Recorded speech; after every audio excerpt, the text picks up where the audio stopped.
کہ گائے کا دودھ یہ شفا ہے، دوا ہے، لیکن گوشت یہ بیماری ہے۔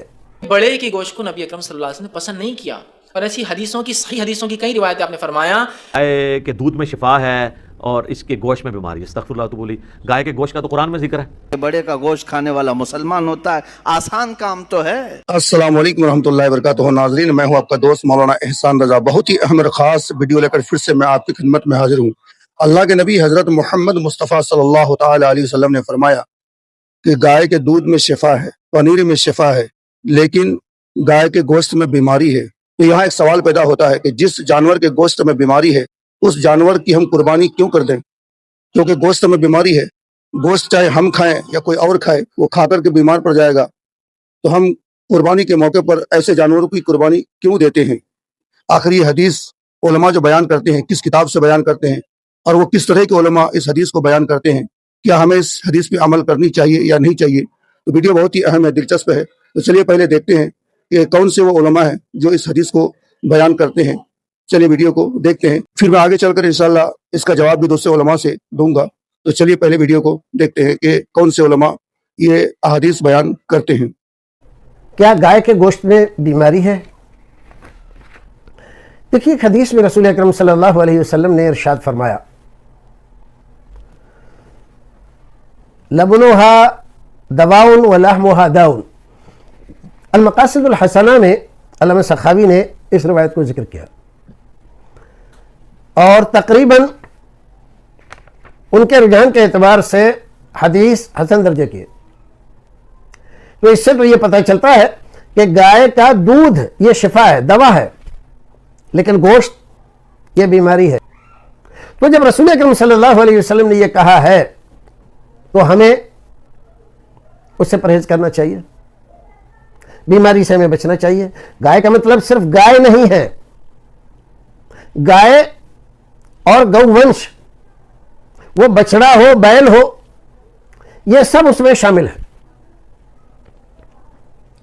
ہم دیکھتے ہیں کہ ڈاکٹر لوگ اس آدمی کو جس کو بلیکیج ہو جائے، ہارٹ پرابلم ہو جائے، تو اس کو کہتے ہیں کہ ریڈ میٹ نہ کھائیں، آپ بڑے کا گوشت نہ کھائیں، منع کر دیتے ہیں۔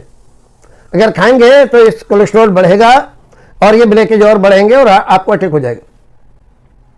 تو کوئی بات تو ہے جس کی وجہ سے شریعت نے اس سے روکا ہے، ہمیں منع۔ مسلمانوں کا دین ایک وسیع دین ہے، کوئی اتنا نیرو نہیں ہے کہ گوشت کھائے تو، اور وہ بھی بیف کھائے تو ہی وہ مسلمان رہیں گا۔ ایک المیہ یہ ہے مسلمانوں کا، ایک المیہ نہیں بولیں گے، کیا بولیں گے، ایک وقار کا ایک موضوع یہ تھا ہم لوگوں کا۔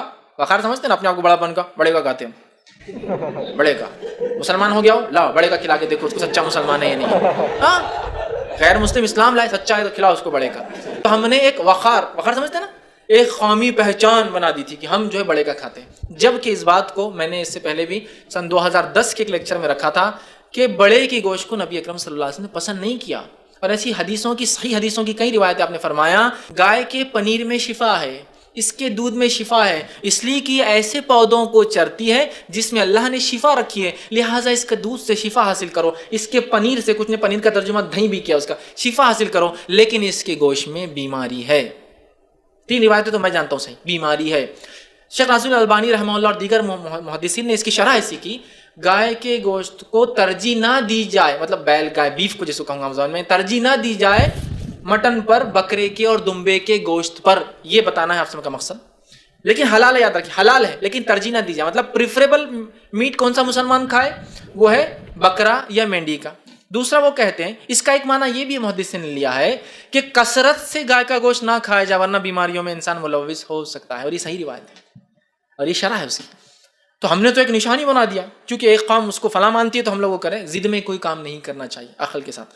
تو بہرحال گائے کے گوشت میں آپ سب نے، مطلب حلال تو ہے، بہت زیادہ پریفر نہیں کیا آپ نے، بہت زیادہ پسند نہیں کیا تھا آپ نے، تو لہٰذا اور کہا کثرت سے کھانا، اور ہمارے پاس تو کیا حال تھا، اللہ رحم کرے، اس کثرت سے کھا رہے ہیں، کسی کو انتہا نہیں، ٹھیک۔ بہرحال چونکہ وہ چیپ ہوتا ہے۔ تو ناظرین، دیکھا آپ نے، یہ دونوں اہل حدیث جماعت کے مولانا ہیں۔ جواب سنانے سے پہلے میں ایک بات عرض کرنا چاہوں گا، وہ یہ کہ اہل حدیث کے مولانا جب کسی مسئلے پہ بات کرتے ہیں تو وہ کہتے ہیں کہ احادیث کی جو 6 مشہور کتابیں ہیں، بخاری، مسلم، ابو داؤد، ترمذی نسائی، ابن ماجہ، ان کتابوں میں یہ حدیث ہے کہ نہیں ہے؟ اگر نہیں ہے تو جلدی وہ کسی بھی حدیث کو مانتے نہیں ہے، ضعیف کہہ کر کے اس کو رد کر دیتے ہیں۔ تو میں اہل حدیث سے پوچھنا چاہوں گا، کیا یہ 6 احادیث کی مشہور کتابوں میں یہ حدیث موجود ہے؟ آپ میں سے کوئی بھی کامنٹ کر کے مجھے بتائیے گا ضرور۔ انہی کی برادری کے ایک مولانا صاحب ہیں، وہ اس حدیث کی رد میں کیا جواب دیتے ہیں، چلے دیکھتے ہیں ان کے جوابوں کو۔ گائے کے دودھ میں شفا ہے اور اس کے گوشت میں بیماری۔ استغفر اللہ تو بولی۔ گائے کے گوشت کا تو قرآن میں ذکر ہے۔ گائے قربان کرنے کا سورۃ البقرہ کس کے اوپر ہے؟ بقرہ کہتے ہی گائے کو ہیں۔ تو اللہ تعالیٰ نے بیماری والی چیزیں آپ کو کھلانی ہیں۔ اور جو حضرت ابراہیم اور لوط علیہ السلام کے لیے جو فرشتے آئے تھے، وہ جو واقعہ قرآن پاک میں ایک سے زیادہ جگہ آیا ہے، وہاں پہ ہے کہ بھنا ہوا بچڑا لے آئے، سنت ابراہیمی ہے بڑا گوشت کھانا۔ تو یہ بات غلط ہے کہ گائے کے گوشت کے اندر بیماری ہے۔ باقی آپ کو کہ جی نہیں جی کوئی زیادہ کھا لے تو اس کا یورک ایسڈ بڑھ جائے گا۔ سر access of every thing is bad. شہد جس کو نسے قطعی ہے قرآن میں آیا کہ اس میں لوگوں کے لیے شفا ہے، لیکن اگر کوئی شخص جو شہد کی روزانہ 10 چمچے صبح اور شام چاٹنا شروع کر دے اور اس کے جسم کے اوپر بڑے بڑے پھوڑے نکل آئے گرمی کی وجہ سے، تو وہ کہے گا کہ شہد کی شفا ہی ختم ہو گئی ہے۔ اس طرح تو نہیں ہوگا نا، یعنی ہر چیز اپنی لمٹ کے اندر شفا ہے نا۔ تو گوشت کے جو ہے وہ، بلکہ گائے کا گوشت تو سر بہت طاقتور ہے۔ آپ ذرا ہندوؤں سے پوچھیں کہ وہاں پہ بھی اگر کوئی بالر آیا ہے نا انڈین ٹیم کے اندر تو مسلمان ہی آیا ہے، کیونکہ وہ لوگ ویجیٹیرین ہیں، گوشت نہیں کھاتے ہیں، تو طاقت ہی کوئی نہیں ان کے اندر، ٹھیک ہے نا۔ ویسے اب جو ماڈرن ہندو ہیں نا وہ آلموسٹ ویجیٹیرین نہیں رہے ہیں، وہ کھاتے ہیں، بڑے شوق سے کھاتے ہیں، ان کو پتہ چل گیا کہ یار، اور سائنس کی ترقی کی وجہ سے تو ان کی وہ جو متھ ہے نا وہ ٹوٹ گئی ہے۔ وہ یہ کہتے تھے کہ جی جانور جو ہیں ان کی جان ہے وہ آپ لے رہے ہیں، سر پودوں کی بھی جان ہے، پودے بھی خوش ہوتے ہیں، پودے بھی ناراض ہوتے ہیں، پودوں میں بھی میل ہیں، پودوں میں بھی فیمیل ہیں، یہ بھی چھڑ دو، اب کھاؤ۔ ہاں بیکٹیریا بھی لے رہے ہیں سر، آپ کے معدے میں یوزفل بیکٹیریا ہیں جو آپ کے کھانے کو ہضم کرتے ہیں، ٹھیک ہے نا۔ آپ کا کوئی جسم میں کوئی 1 اسکوائر انچ بھی نہیں جہاں پہ بیکٹیریا نہ پل رہے ہوں، ٹھیک ہے۔ آپ ویسے بھی اگر کوئی چیز ایسے چاٹتے ہیں نا، کوئی بھی چیز، تو کئی بیکٹیریا جو یہاں پہ تھے بیچارے وہ تھے وہ آپ کے اندر چلے جاتے ہیں۔ تو وہ اس طرح آپ یہ جو جین مت کے ماننے والے ہیں وہ ننگے پاؤں چلتے ہیں، وہ کہتے ہیں جی ہماری وجہ سے جو ہے نا وہ کوئی کیڑا نہ ہمارے پاؤں کے نیچے آ جائے۔ کیڑے تو انہوں نے دیکھ لیے، جو کئی چیزیں جو ہیں انسان کا امیونٹی سسٹم اتنا یعنی زبردست ہے کہ یہ تو وائرس کو مار دیتا ہے جنگ کر کے۔ تو آپ تو روزانہ کروڑوں بیکٹیریا کے قاتل ہیں، آپ کا جو امیونٹی سسٹم ہے، تو وہ آپ تو چند ہزار کیڑے بچا رہے ہیں جو اتنے بیکٹیریا آپ مار رہے ہیں، ٹھیک ہے۔ یہ آپ کو جو چھینک آتی ہے وہ بھی آپ کا امیونٹی سسٹم ریئیکٹ کرتا ہے کہ کوئی اس طرح کے جراثیم جانے لگتے ہیں، اٹھا کے برے مارتے ہیں۔ کتنے آپ کے کھانے والی چیزوں میں ایسے ہارمفل بیکٹیریا ہیں وہ معدے کے جب تیزاب میں جاتے ہیں وہ فارغ ہو جاتے ہیں۔ تو یہ ساری نان سائنٹیفک باتیں تھیں، اس لیے مٹی پلید ہو رہی ہے، اور صرف ان کی نہیں ہو رہی ہے، جس طرح مسلمانوں کے اندر بابوں کی کہانیوں کی مٹی پلید ہو رہی ہے نا، تو ان کی بھی ہو رہی ہے۔ وہ بھی عجیب و غریب باتیں کرتے تھے، اب وہ باتیں جب سائنٹیفکلی ان کو ہم انالیسس کر رہے ہیں تو اب لوگ کہتے ہیں کہ جی وہ بابا فرید کا لوٹے میں بجلی قید ہوئی ہے، تو اب وہ خود اس کا مذاق اڑا رہے ہیں کہ یار بجلی کا اس سے کیا لینا دینا ہے، جو مرضی کرتے رہو، باتیں جو مرضی بنا لو، ٹھیک۔ اللہ تعالیٰ نے ایسے ہی تھوڑی قرآن میں 4 جانوروں کو خاص طور پہ بیان کیا ہے، من الضأن اثنین ومن المعز اثنین ومن البقر اثنین ومن الابل اثنین۔ اللہ کہتے ہیں 4 قسم کے جانور ہیں میں نے حلال کیے ہیں تمہارے لیے، کون ہے ان کو حرام کرنے والا؟ ان میں اللہ نے گائے کا ذکر کیا، ان میں اللہ نے اونٹ کا ذکر کیا، ان میں اللہ نے بکری کا ذکر کیا، ان میں اللہ نے دمبے کا ذکر کیا۔ بھیڑ بھی دمبے میں شامل ہے، بکرا بکری دمبا دمبی۔ اچھا نر کا بھی ذکر کیا اللہ نے، مادہ کا بھی ذکر کیا کہ نر بھی حلال مادہ بھی حلال۔ اس کا مطلب ان 4 جانوروں میں اللہ نے الگ سے ان کو ہائی لائٹ کیا ہے نا۔ ابے بھائی حلال تو بہت سارے جانور ہیں، ہرن بھی تو حلال ہے، 12 سنگا بھی حلال ہے، مارخور بھی حلال ہے، 25 لاکھ روپے لگتا ہے گولی چلانے کا، کہتے ہیں شکار۔ حلال کا مطلب پہلے گورنمنٹ سے پرمیشن لے لیں۔ مرغا بھی حلال ہے، لیکن قرآن 4 جانوروں کو الگ سے نمایاں کر رہا ہے، اس کا مطلب کچھ خاص ہے ان میں۔ بقرعید میں اللہ نے مرغیاں کاٹنے کا کیوں نہیں حکم دیا؟ ڈاکٹر تو کہتے ہیں وائٹ میٹ کھائیں وائٹ میٹ کھائیں، اللہ کیا کہتا ہے ریڈ میٹ کھاؤ۔ تو ناظرین دیکھا ان کے سوالوں کا جواب انہی کی برادری نے ان کو کس طرح سے دیا ہے۔ اب میں آپ کو آگے جو دکھانا چاہتا ہوں کہ آخر بڑے کے گوشت میں شفا ہے یا نہیں ہے، بڑے کے گوشت میں فائدہ ہے یا نہیں ہے۔ دعوت اسلامی کے بہت ہی مشہور معروف مبلغ کی زبانی آپ کو دکھانا اور سنانا چاہتا ہوں، چلیے آگے ویڈیو کو دیکھتے ہیں۔ گوشت، میٹ حدیث مبارکہ میں ہے دنیا اور آخرت کے کھانوں کا سردار گوشت ہے، اور پھر چاول۔ بلا شبہ گوشت غذائیت کا پاور ہاؤس ہے۔ Meat is a treasure of vitamin A, B12, D, selenium, zinc, folic acid and iron.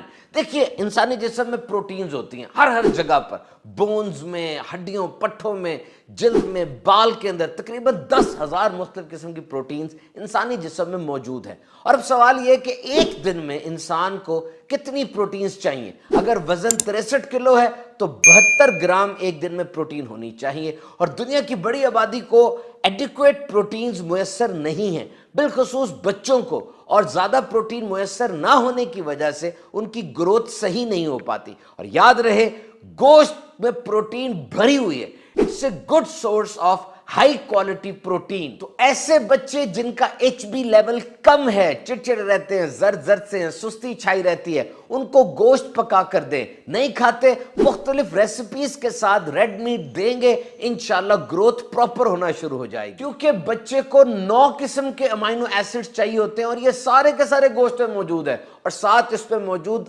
Iron اور زنک، وہ مدد کرتے ہیں نئے خلیے، نیو سیل فارمیشن میں، پورے جسم کو آکسیجن پہنچانے میں، اور ذہن کی نشو نما اور موڈ کو فریش رکھنے میں۔ اور ایک لفظ ہے سیرکوپینیا، یعنی ageing causes gradual reduction in skeletal mass muscle. وقت گزرنے کے ساتھ جیسے عمر زیادہ ہوتی ہے انسان کا جسم ڈھلنا شروع ہو جاتا ہے، ایسی حالت میں پورا لائف سٹائل چینج ہوتا ہے، اور تحقیقات کے مطابق عمر کے اس فیز کے اندر اینیمل پروٹینز کا رول بہت زیادہ ہے، یعنی اس دور میں بھی گوشت کے ذریعے پروٹینز حاصل کی جائیں تو جسم کو بہت تقویت ملتی ہے۔ یہ سب کچھ تو ہے، لیکن ریڈ میٹ کھانے میں اعتدال اور بیلنسڈ اپروچ انتہائی ضروری ہے، بالخصوص عید کے دنوں میں گیسٹرنٹرائٹس کے کیسز بہت رپورٹ ہوتے ہیں ہاسپٹل میں، اور اس کی ایک وجہ غذائی بے احتیاطیاں بھی ہیں۔ اور یاد رہے ریڈ میٹ کا زیادہ استعمال بہت سی بیماریوں کی وجہ بن سکتا ہے۔ 3 سوال آپ نے کرنا ہے اپنے آپ سے۔ Number 1، how much do you eat? کتنا گوشت آپ کھاتے ہیں؟ Number 2، how do you cook and prepare meat?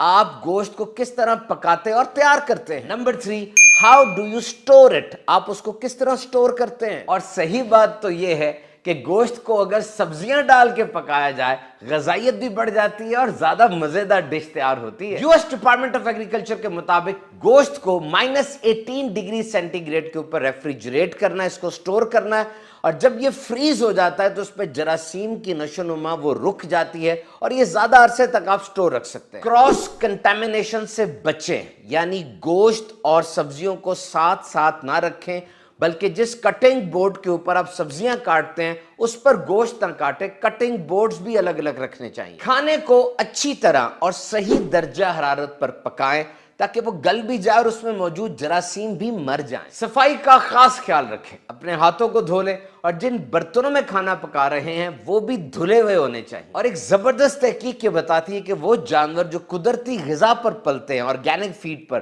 Pasture raised ہوتے ہیں، چراگاہوں سے چرتے ہیں، ان کے گوشت میں 3 سے 4% زیادہ اومیگا 3 فیٹی ایسڈز ہوتے ہیں، اور ان جانوروں کے انڈوں میں 19% زیادہ اومیگا 3 فیٹی ایسڈز ہوتے ہیں، جو انسانی جسم کے لیے بہت زبردست چیز ہے۔ اور ایک warning, when meat is cooked at high temperature it can form harmful compounds like hydrocarbons۔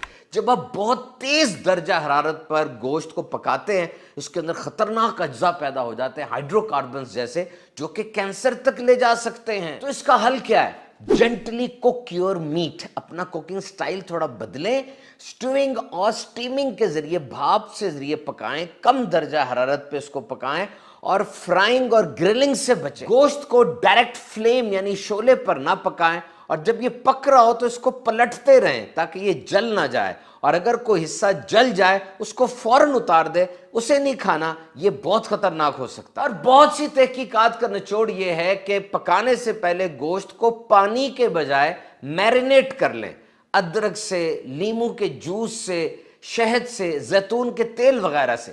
اس سے ذائقہ بھی اچھا ہو جائے گا، اور اس کے اندر جو مضر اثرات ہیں وہ کم ہو جائیں گے، جراثیم خون وغیرہ بھی صاف ہو جائے گا۔ نبی کریم صلی اللہ علیہ وسلم سے اونٹ، بکری، دمبا، بھیڑ، مرغ، گوشت، بٹیر اور مچھلی کا گوشت کھانا ثابت، لیکن ان سب میں سب سے زیادہ بکری کی دستی کا گوشت آپ صلی اللہ علیہ وسلم کو پسند تھا۔ تو جناب بیلنسڈ اپروچ اور اعتدال کے ساتھ، میانہ روی کے ساتھ گوشت کھائیے اور صحت مند رہیے۔